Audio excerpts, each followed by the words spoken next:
জমি তুমি কার, রেলের না পৌরসভার? এক বিতর্কিত জমিতে রেল থেকে নোটিশ করেছে হকার উচ্ছেদের। সেই হকার উচ্ছেদকে কেন্দ্র করে রীতিমতো উত্তেজনা ছড়িয়ে গেল হিন্দমোটর বিদ্যাসাগর বাজারে।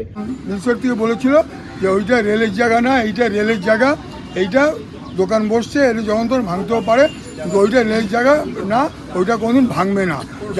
যার জন্য আমাদের থেকে 700 টাকা করে নিয়েছিল। পৌরসভার জায়গা প্রত্যেক মাসে 100 টাকা করে ট্যাক্স নেওয়া হয়। আমরা তাহলে এখন কি খাবো, কি পরবো, কি বাঁচবো? পৌরসভা ওই ঘরগুলো করেছে, ওই ঘরগুলো 93 সালে পৌরসভা করেছে এবং পৌরসভা একটা কোর্ট পেপারের উপরে এগ্রিমেন্ট করে পৌরসভা দিয়েছে। যারা হকার তাদের দাবি হচ্ছে এইটা হচ্ছে পৌরসভার জমি। সেই পৌরসভার জমিতে দীর্ঘদিন ধরে ব্যবসা করছে, কেউ 97 সাল থেকে ব্যবসা করছে, কেউ তারও আগে থাকতে ব্যবসা করছে।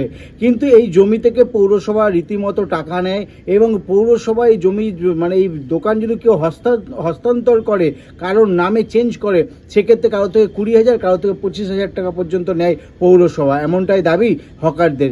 এই হকারদের দাবি, যখন পৌরসভা টাকা নেয়, পৌরসভা সমস্ত দেখভাল করে, তাহলে পরে কি করে রেলের জমি হতে পারে? পৌরসভার জমি, পৌরসভার দেখার কথা, আমাদের হয়ে পৌরসভার আসার কথা, কিন্তু পৌরসভা এই মুহূর্তে আসছে না। আমাদের তরফ থেকে লোক যাবে, আপনাদের তরফ থেকে 2-3 জন যান ডিআরএম এর কাছে।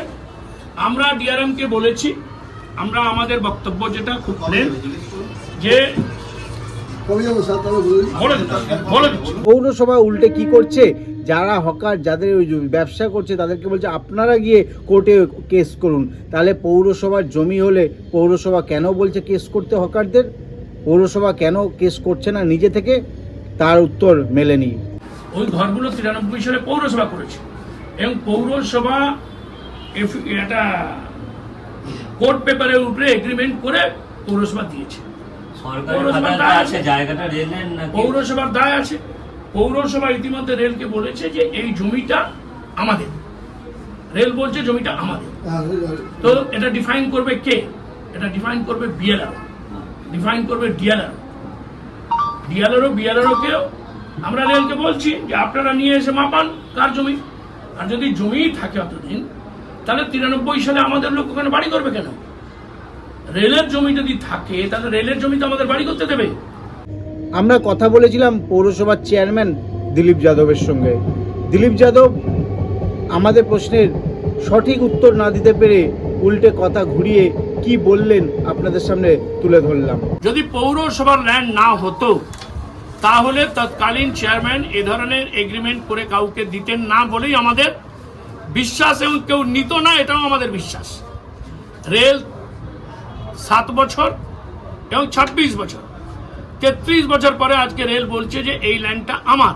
রেল যে নোটিশটা দিয়েছে না, সেই নোটিশটাও কিন্তু একটু ভুতুড়ে টাইপের নোটিশ। এই হচ্ছে রেলের নোটিশ। তাহলে এই নোটিশকে চ্যালেঞ্জ আমি বলি আপনাকে, আপনার কথা আমার মুখে বসিয়ে দেবেন না। আমি বলছি নোটিশকে চ্যালেঞ্জ করে কোর্টে কেন যাচ্ছেন না আপনারা? আপনার বলি যে this order, by order should be signed by any competent person, right? একদম। এটা যদি না হয়, তাহলে নিশ্চিতভাবে আমি ওনাদেরও বলেছি যে আপনাদেরও, আমার কাল যদি কেউ গাজওয়ারি করে কোনো এটা করে ফেললো, এই মানুষগুলো আমি প্রোটেকশন দিতে পারলাম না। আমি রেল ভাঙলে আমি আমার জমি ক্লেম করে আমি কোর্টে গেলাম, 5 বছর পরে রায় হলো। আই ক্যানট গিভ না, আপনি নোটিশে এগেইনস্টে তো স্টে অর্ডারের জন্য কোর্টে যেতে পারেন। আপনি আইন আমার চেয়ে বেশি জানতে পারেন, কোনো অসুবিধা কিছু নেই, কিন্তু এই ধরনের আমি কোনো চ্যালেঞ্জ করে কোনো নোটিশে যেতে পারি না। হ্যাঁ, নোটিশটা তাহলে ভুয়ো নোটিশ মনে হচ্ছে। না, আমার জানি না ভাই। ভুয়ো নোটিশ হলেও তো চ্যালেঞ্জ করা যেতে পারে কোর্টে। আপনার মুখের কথা আমার মুখে বসাবেন না। না, আমি বলছি যদি ভুয়ো নোটিশ হয়, ভুয়ো নোটিশ হলে সেটার এগেইনস্টে তো কোর্টে যাওয়া যেতে পারে, যেটা ভুয়ো নোটিশ করা হয়েছে। মিউনিসিপ্যালিটি নিজের জমি আজও ক্লেম করছে, রেলকে বলেছে। রেল যদি এরপরেও যদি কোনো কাজ করে, মিউনিসিপ্যালিটি নিশ্চিত হবে যাবে। যেদিনকে ভাঙবে আপনারা থাকবেন, প্রতিনিধি কেউ থাকবে? সেটা আপনাকে এটা সরকারি প্রতিষ্ঠানে দাঁড়িয়ে এটা বলা যায় না। আমরা কথা বলেছিলাম যে সমস্ত হকার আছে, যারা ব্যবসায়ী, তাদের সঙ্গে, তাদের কি দাবি সেটাও রইল। আমরা রাস্তায় একটা সময় হকারি করতাম, এই যে দোকান। পৌরসভা তাদের চিন্তা ভাবনা থেকে তারা আমাদের এখানে পুনর্বাসন দিয়ে ওই রাস্তা পরিষ্কার করেছে। ওই তো কাগজপত্র দিয়েছে আমাদের কাছে, তার প্রমাণপত্র সব আছে। তাহলে রেল কেন ভাঙবে বলছে? এখন রেলের সঙ্গে পৌরসভার কি ব্যাপার আছে সেই ব্যাপারটা তো আমরা সম্পূর্ণ জানি না। আপনি যে জায়গাটা ব্যবসা করছেন ওটা কার জায়গা? এটা পৌরসভার জায়গা, তার জন্য কোনো কাগজপত্র আছে? সব আছে, সব ডকুমেন্ট। পৌরসভাকে টাকা দিতেন? হ্যাঁ, পৌরসভাকে টাকা দিতাম, যেখানে 30 টাকা অ্যামাউন্ট ছিল সেই জায়গায় হয়েছে 100 টাকা মাসে। মাসে। এই উত্তরপাড়ায় হিন্দমোটর কোন্নগর বিভিন্ন এলাকায় যে হকার উচ্ছেদকে কেন্দ্র করে যে চাঞ্চল্য ছড়িয়েছে বা উত্তেজনা ছড়িয়েছে, সেখানেই আজকে দেখা করতে এসেছিলেন হকারদের সঙ্গে আক্রান্ত আমরার সদস্যরা দেখা করলেন, কথা বললেন। কি বললেন আক্রান্ত আমরার সদস্য অরুণাভ গাঙ্গুলি, সেটাও রইল। দেখুন, সরকারের জমি সরকার দখল নিচ্ছে, প্রশ্নটা এই জায়গায় যদি সীমাবদ্ধ থাকতো অসুবিধা ছিল না। কারণ আমরা আজকে ডিআরএমের কাছে এটা নিয়ে ডেপুটেশন দিয়েছি এবং ডিআরএমকে বলেছি যে সরকার তো ব্যক্তি কারুর নয়, তা সরকার জনগণের। এখানে যারা বসবাস করছে তারা দেশের নাগরিক, দেশের জনগণের। তাদেরকে এরকম ব্রুটালি উচ্ছেদ করা হচ্ছে কেন?